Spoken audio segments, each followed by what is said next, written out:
Welcome to online study at QES.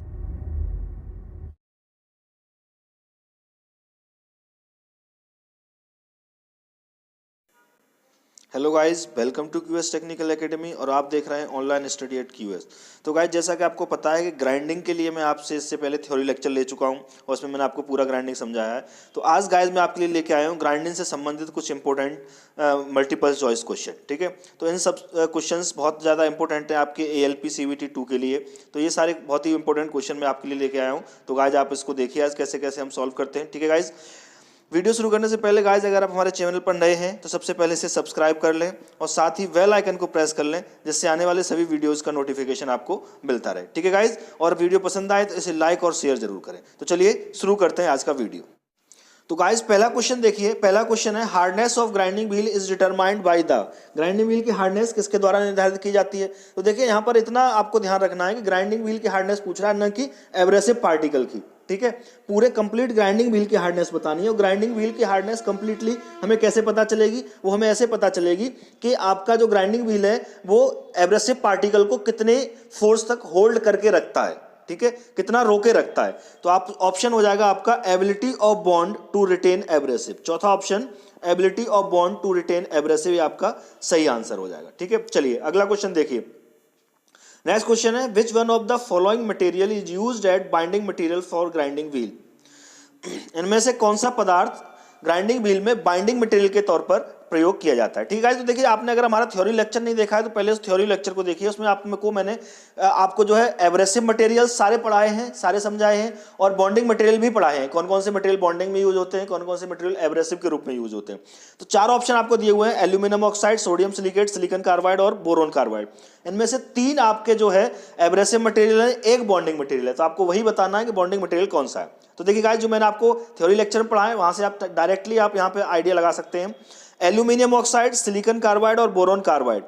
ठीक है, ये तीनों जो हैं ये आपके एब्रेसिव मटेरियल है, और सोडियम सिलिकेट है ये आपका बॉन्डिंग मटेरियल है। तो दूसरा आंसर सोडियम सिलिकेट आपका सही आंसर हो जाएगा। ठीक है, चलिए आगे बढ़ते हैं। अगला क्वेश्चन देखिए। अगला क्वेश्चन है structure of grinding wheel is denoted by a number of.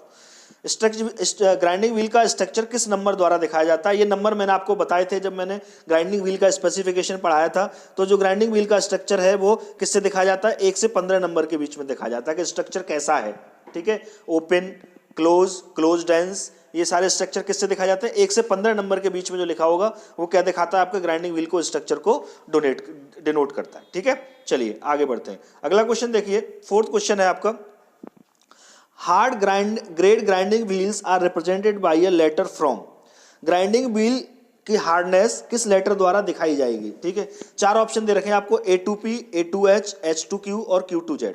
देखिए मैंने आपको गाइस थ्योरी लेक्चर में समझाया था कि ग्राइंडिंग व्हील की हार्डनेस A2Z दिखाई जाती है। कैसे दिखाई जाती है? A2Z, जिसमें एक ही तरफ चलोगे तो सॉफ्टनेस बढ़ती है और Z की तरफ चलोगे तो हार्डनेस बढ़ती है। यानी Z, A से दूर चले जाओगे तो हार्डनेस बढ़ती जाएगी और ए के पास आते जाओगे तो सॉफ्टनेस बढ़ती जाएगी। अब वो हार्ड पूछ रहा है तो ए से जितने दूर वाले लेटर होंगे वो सबसे हार्ड होंगे। तो देखिए इसमें Q2Z ए से सबसे दूर है तो ये आपके सबसे हार्ड होंगे। तो चौथा आंसर आपका सही हो जाएगा। ठीक है, चलिए आगे बढ़ते हैं। अगला क्वेश्चन देखिए, फिफ्थ क्वेश्चन है grinding wheel is specified as A46 K5 B17 the grain size of wheel will B.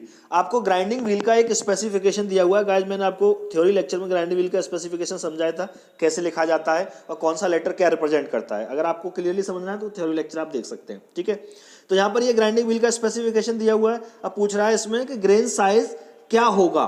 ठीक है, तो सबसे पहले मैं आपको बता दूं कि इसमें जो 46 लिखा हुआ है, ए के बाद जो 46 लिखा हुआ है ये ग्रेन साइज को रिप्रेजेंट करता है। ए के जस्ट बाद जो 46 वैल्यू लिखी हुई है ये ग्रेन साइज को रिप्रेजेंट करती है।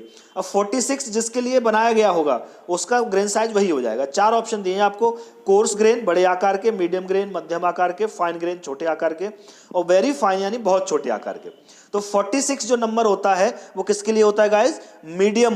मीडियम साइज के लिए होता है, मध्यम आकार के लिए। तो ये आपका दूसरा आंसर मध्यम आकार के लिए सही हो जाएगा। अब गाइस बात ये उठती है कि हमें कैसे पता चलेगा कि कोर्स के लिए कौन कौन से नंबर होते हैं, मीडियम के लिए कौन से नंबर होते हैं, फाइन के लिए और वेरी फाइन के लिए। तो चलिए मैं ये नंबर बता देता हूं कि कौन से के लिए कौन सा नंबर यूज किया जाता है। देखिए अगर कोर्स ग्रेन साइज नंबर है तो 8, 10, 12, 14, 16, 24 इनमें से कोई नंबर लिखा होगा तो आप उसको कोर्स ग्रेन साइज की कैटेगरी में डाल देंगे, ठीक है। अगर 30, 36, 46, 60 और 180 लिखा होगा तो आप उसे मीडियम ग्रेन साइज की कैटेगरी में डाल देंगे, ठीक है। इसके अलावा 80, 100, 120, 150 और 200 लिखा होगा तो आप उसे फाइन ग्रेन साइज की कैटेगरी में डालेंगे। इसके अलावा अगर नंबर 220, 240, 280, 320, 400, 500, 600 ये लिखा होगा तो आप इसे वेरी फाइन ग्रेन की कैटेगरी में डालेंगे। नंबर आप याद कर ले, यहां से आपको क्लियरली पता चल जाएगा, जो भी नंबर लिखा होगा आप कैटेगरी वहां से फाइंड कर लीजिए और आपको पता चल जाएगा कि वो जो ग्रेन है वो किस साइज का ग्रेन है, ठीक है। चलिए आगे बढ़ते हैं। अगला क्वेश्चन देखिए, which one of the following grinding wheel will have fine grain size. इनमें से कौन सा ग्राइंडिंग व्हील का ग्रेन साइज बहुत ज्यादा फाइन है, ठीक है। ठीक है, 4 ग्राइंडिंग व्हील के स्पेसिफिकेशन आपको दिए हुए हैं, A46, K5, B17, दूसरा है K600, K5, B17, तीसरा है C8, K5, B17 और चौथा है A80, K5, B17। वो पूछ रहा है कि इनमें से कौन से ग्राइंडिंग व्हील के कड़ों का आकार सबसे छोटा होगा, फाइन होगा, ठीक है। तो देखिए जो मैंने बताया था अभी, जो ए के बाद जस्ट जो दूसरे नंबर का लेटर लिखा, जो डिजिट लिखी होती है सारे में, ये सब क्या रिप्रेजेंट करते हैं, व्हील के कड़ों के साइज को रिप्रेजेंट करते हैं, ठीक है। अब व्हील के कड़ों का साइज रिप्रेजेंट करते हैं, अब हमें फाइन देखना है। तो देखो एक में 46 है, एक में 600 है, एक में 8 है, एक में 80 है। तो फाइन के लिए कौन सा नंबर होगा, अभी पिछली वाली स्लाइड में मैंने आपको बताया, वहां से आप देख लीजिए। तो फाइन के लिए नंबर यहाँ कौन सा मैच कर रहा है, 80 मैच कर रहा है।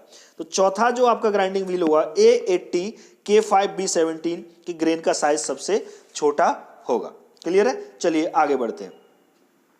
अगला क्वेश्चन देखिए, operation done to make periphery of grinding wheel concentric with its axis to recover its last shape. वह ऑपरेशन जिसमें ग्राइंडिंग व्हील की बाहरी सतह की खोई हुई आकृति को पहले जैसा किया जाता है, उसे क्या कहते हैं। देखिए जनरली क्या है गाइस, देखिए ये आपका ग्राइंडिंग व्हील है, चलते चलते ये क्या है, कहीं कहीं से इसकी शेप इरेगुलर हो जाती है, ऐसी हो गई, तो इतने हिस्से को काट के इसको फिर से गोल कर दिया जाता है, ठीक है। और इस ऑपरेशन को क्या बोलते हैं गाइस, 4 ऑप्शन आपको दिए हुए हैं, लोडिंग, ग्लेजिंग, ड्रेसिंग और ट्रूइंग। तो इस ऑपरेशन को गाइस हम बोलते हैं, क्या बोलते हैं, ट्रूइंग। क्या बोलते हैं, ट्रूइंग, ठीक है।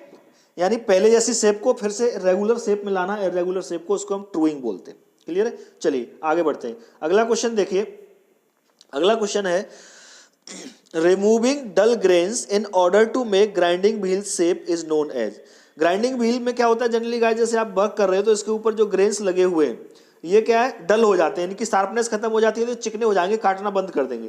तो एब्रेसिव पार्टिकल को, जैसे डल एब्रेसिव पार्टिकल को ग्राइंडिंग व्हील से काट के अलग किया जाता है, ठीक है। तो इस प्रोसेस को हम क्या बोलते हैं, ड्रेसिंग। क्या बोलते हैं, ड्रेसिंग। 4 ऑप्शन दिए हुए हैं, लोडिंग, ग्लेजिंग, ड्रेसिंग, ट्रूरिंग, और इस ऑपरेशन को बोलते हैं हम ड्रेसिंग। यानी जो खराब पार्टिकल है उनको काट कर अलग करने की जो प्रक्रिया है, इस ऑपरेशन का नाम होता है ड्रेसिंग, और इसको हम बोलते हैं ड्रेसिंग, ठीक है। चलिए आगे बढ़ते हैं। अगला क्वेश्चन देखिए, अगला क्वेश्चन है आपका guys, Which one of the following grinding wheel with grate, grit and bond। यानी जो आपको ग्राइंडिंग व्हील दे रखे हैं उसमें 3 चीज स्पेसिफाई की है, ग्रेट, ग्रिट और bond, is suitable for cutter grinding. Cutter grinding के लिए इनमें से कौन सा ग्राइंडिंग व्हील उपयुक्त रहेगा। 4 ग्राइंडिंग व्हील आपको दिए हुए हैं और चारों ग्राइंडिंग व्हील में जो स्पेसिफिकेशन में लिखा है उसमें 3 चीज दी हुई है, ग्रेट, ग्रिट और बॉन्ड। पहला है K60 विट्रीफाइड, दूसरा है K320 विट्रीफाइड, तीसरा है T60 रेजिनॉइड और चौथा है T320 रेजिनॉइड। ये 4 ग्राइंडिंग व्हील दिए हुए हैं। यानी पहला लेटर यानी जो रिप्रेजेंट करा वो ग्रेड को, दूसरा ग्रिट को, ग्रिट मतलब उसके पार्टिकल के साइज को, और लास्ट वाला जो लिखा हुआ है वो आपके बॉन्ड का नाम है, ये आप जानते ही हो, ये बॉन्ड टाइप को दे रखा है, ठीक है। तो आपसे पूछा गया है कटर ग्राइंडिंग के लिए कौन सा, तो गाइस याद रखना कटर ग्राइंडिंग के लिए हमेशा विट्रीफाइड बॉन्ड यूज किया जाता है, तो और ग्रेन साइज नंबर 60 के साथ। तो पहला ऑप्शन K60 विट्रीफाइड आपका सही आंसर होगा, ठीक है। चलिए आगे बढ़ते हैं। अगला क्वेश्चन देखिए, 10वां क्वेश्चन है आपका, the abrasive used in super finishing is a. Super finishing में उपयुक्त जो प्रयुक्त अपघर्षक है वो कौन सा होता है, ठीक है। सुपर फिनिशिंग ऑपरेशन के बारे में मैंने आपको पढ़ाया था गाइस थ्योरी लेक्चर में। 4 ऑप्शन दिए हुए हैं, बॉन्डेड एब्रेसिव, कोटेड एब्रेसिव, ए और बी दोनों, और इनमें से कोई नहीं, ठीक है गाइस। तो देखिए सुपर फिनिशिंग में ऑपरेशन पढ़ाया था। सुपर फिनिशिंग में जो आपके जो एब्रेसिव पार्टिकल यूज किए जाते हैं वो बॉन्डेड फॉर्म में यूज किए जाते हैं। जो सुपर फिनिशिंग के लिए जो टूल बनाया जाता है उसमें बॉन्डेड एब्रेसिव यूज किए जाते हैं, बंधित अपघर्षक। तो इसका पहला ऑप्शन सही हो जाएगा, ठीक है। चलिए आगे बढ़ते हैं। अगला क्वेश्चन देखिए, अगला क्वेश्चन है, by super finishing operation material up to dash dash dash mm can be removed, यानी सुपर फिनिशिंग ऑपरेशन द्वारा कितने mm तक मटेरियल को काटा जा सकता है। तो गाइस मैंने बताया था सुपर फिनिशिंग क्या है, बहुत ही माइनर मटेरियल कट करता है, कम से कम, ठीक है, तभी तो हाई सरफेस फिनिश देगा, चिकना ज्यादा करेगा सरफेस को, ठीक है। तो सबसे कम इसमें कौन सा है, 0.025, ठीक है। तो पहला ऑप्शन 0.025 mm तक ही कट करेगा, ये आपका सही आंसर हो जाएगा। चलिए आगे बढ़ो, अगला क्वेश्चन देखिए। अगला क्वेश्चन है, super finishing is largely used for, super finishing operation को किसके लिए जनरली प्रयोग किया जाता है, इंटरनल सरफेसेस, एक्सटर्नल सरफेसेस, दोनों के लिए, या फ्लैट सरफेसेस के लिए। तो गाइज मैंने आपको ऑपरेशन जब बताया था उस समय बताया था कि जो सुपर फिनिशिंग ऑपरेशन है उसको generally, commonly, mostly external surfaces के लिए यूज किया जाता है, यानी सरफेस के एक्सटर्नल पार्ट्स पर ही सुपर फिनिशिंग ऑपरेशन इसके द्वारा किया जा सकता है, ठीक है। चलिए आगे बढ़ते हैं। अगला क्वेश्चन देखिए, the following operations is performed after the polishing, polishing के बाद कौन सा ऑपरेशन किया जाता है। तो गाइस जब मैंने आपको ग्राइंडिंग ऑपरेशन पढ़ाए थे उस समय क्लियरली बताया था, 4 ऑप्शन दिए हुए हैं, बफिंग, सुपर फिनिशिंग, टुम्बलिंग और वर्निशिंग। तो मैंने आपको क्लियरली बताया था बफिंग जब पढ़ाया था, याद करिए, बफिंग में मैंने आपको बताया था कि बफिंग को हमेशा और हमेशा पॉलिशिंग के बाद ही किया जाता है। किसके बाद, पॉलिशिंग के बाद। तो आंसर कौन सा हो जाएगा, बफिंग, बफिंग को पॉलिशिंग के बाद किया जाता है, ठीक है। चलिए आगे बढ़िए, अगला क्वेश्चन देखिए।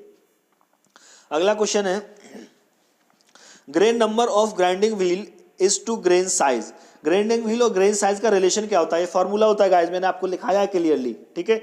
आपको लिखा है डायरेक्टली प्रोपोर्शनल होता है, इनवर्सली प्रोपोर्शनल होता है, डिपेंड नहीं करता, या इनमें से कोई नहीं। 4 ऑप्शन दिए हुए हैं। तो ग्रेन नंबर जो है ग्रेन साइज के इनवर्सली प्रोपोर्शनल होता है, मैंने आपको बताया था ग्रेन नंबर जो होगा वो क्या होगा, इक्वल्स टू 1 अपॉन या proportional to 1 upon grain size, क्या होगा, ग्रेन साइज, ठीक है। इससे क्या साबित हुआ कि अगर ग्रेन नंबर बढ़ाओगे तो ग्रेन साइज छोटा हो जाएगा, ग्रेन नंबर कम करोगे तो ग्रेन साइज बड़ा हो जाएगा, ठीक है।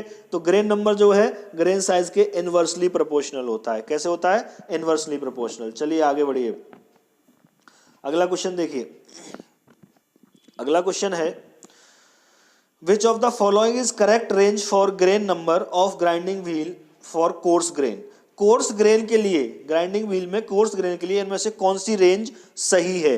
तो अभी मैंने आपको टेबल बनवाई है, वहां से आप डायरेक्टली देख सकते हैं। कोर्स के लिए 10 से 24, चौथा आंसर आपका सही होगा, ठीक है। चलो आगे बढ़ो, अगला क्वेश्चन है आपका, which of the following symbols range of alphabet represent the soft grain in grinding wheel.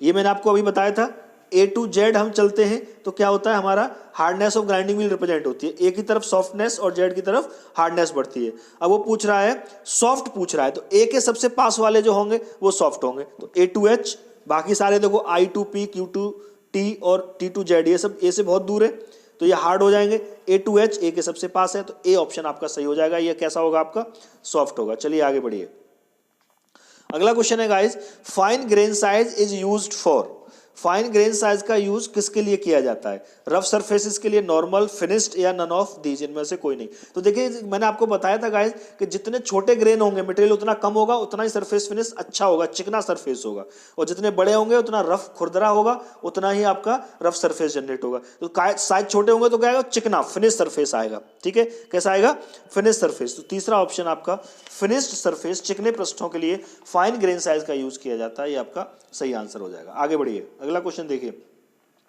अगला क्वेश्चन है, grinding wheel is made by the material, grinding wheel को किस पदार्थ के द्वारा बनाया जाता है, abrasive particles, bond, iron oxide, या कार्बन, ठीक है। तो देखिए गाइस, ग्राइंडिंग व्हील को देखिए आयरन ऑक्साइड की बात करें तो ये एक आपका जो है एब्रेसिव मटेरियल है, कार्बन भी एब्रेसिव मटेरियल है। तो एब्रेसिव मटेरियल तो कोई भी हो सकता है, पर्टिकुलर इनकी बात नहीं कर सकते हम, तो ये तो आंसर हो नहीं सकता आपका। बॉन्ड भी यूज होता है, एब्रेसिव पार्टिकल्स भी यूज होते हैं, लेकिन मेन क्या होता है, एब्रेसिव पार्टिकल होते हैं। बॉन्ड को तो उनको चिपकाने के लिए यूज किया जाता है, तो मेन एलिमेंट क्या हो गया आपका, एब्रेसिव पार्टिकल। तो पहला ऑप्शन एब्रेसिव पार्टिकल आपका सही आंसर हो जाएगा। आगे बढ़िए, अगला क्वेश्चन देखिए। अगला क्वेश्चन है आपका, the main element of grinding wheel, grinding wheel के मेन एलिमेंट कौन से हैं, एब्रेसिव, बॉन्ड, ग्रेन, या ऑल ऑफ एबव। तो देखिए ग्रेन साइज भी बॉन्डिंग मटेरियल से चिपका के एब्रेसिव पार्टिकल्स को बनता है, तो ये सारी चीज ही मेन है, इनमें से एक भी नहीं होगा तो आपका ग्राइंडिंग व्हील बनेगा नहीं, तो ऑप्शन हो जाएगा ऑल ऑफ एबव, ठीक है। आगे बढ़ो, अगला क्वेश्चन देखिए।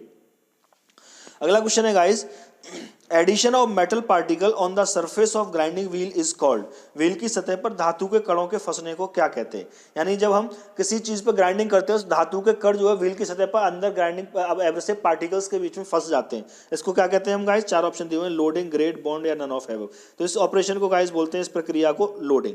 जब धातु के कण उसमें फंस जाते हैं तो उसको क्या बोलते हैं? हम लोडिंग बोलते हैं। ठीक है गाइस, तो आज के लिए इतना ही गाइस। अगर आपको हमारा वीडियो पसंद आया हो तो इसे लाइक जरूर करें, दोस्तों के साथ शेयर करें और सब्सक्राइब जरूर कर लें। अगले टॉपिक में फिर आपके साथ ऐसे ही जुड़ता रहूंगा, तब तक के लिए नमस्कार।